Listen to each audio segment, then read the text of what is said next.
de retravailler sur cette question. Il y avait beaucoup travaillé en 2008, on vient d'y retravailler en 2018. Ce qu'on voit d'abord, c'est, contrairement à des idées toutes faites, une très grande progression du nombre de bénévoles chez les moins de 35 ans, à partir d'une enquête qu'on fait régulièrement avec l'IFOP et Recherche Solidarité. Ce sont chez les moins de 35 ans qu'il y a eu la plus forte progression de 2010 à 2016. On verra les résultats de 2019, on attend avec impatience la nouvelle enquête.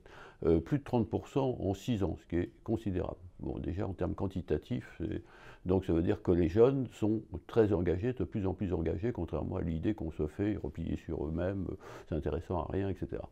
Par contre, ce qui est confirmé dans ce travail, c'est que l'évolution, la nature de l'engagement évolue très fortement.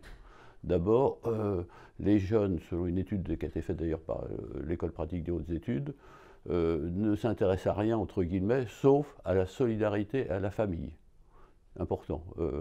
Donc ça veut dire qu'ils ont un rejet assez fort des institutions, du politique, du syndical, et pourquoi pas à terme du monde associatif, si le monde associatif se met aussi dans une posture d'institutionnel. Et puis, ce qui intéresse davantage les jeunes, c'est du projet concret, immédiat, opérationnel, collectif. Donc, ça change beaucoup dans les représentations des associations qui pensent plutôt bénévolat individuel alors que les jeunes pensent projet collectif.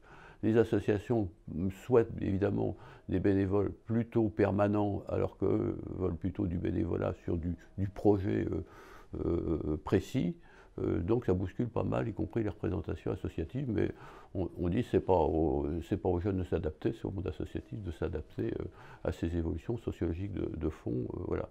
Alors par contre, il y a une vraie question, c'est que à travers ces projets qui peuvent être individuels dispersés, nous on a un vrai souci, comment faire quand même un projet collectif. Et selon une approche de quelqu'un que j'ai beaucoup connu et beaucoup aimé, qui est Renaud Saint-Saulieu, il dit qu'il n'y a de projet collectif que s'il y a une utopie collective. Donc sur quelle utopie collective pourrions-nous mobiliser ensemble les jeunes? Et moi je pense que c'est autour du développement durable et du sauvetage de la planète qu'on pourrait mobiliser les jeunes collectivement.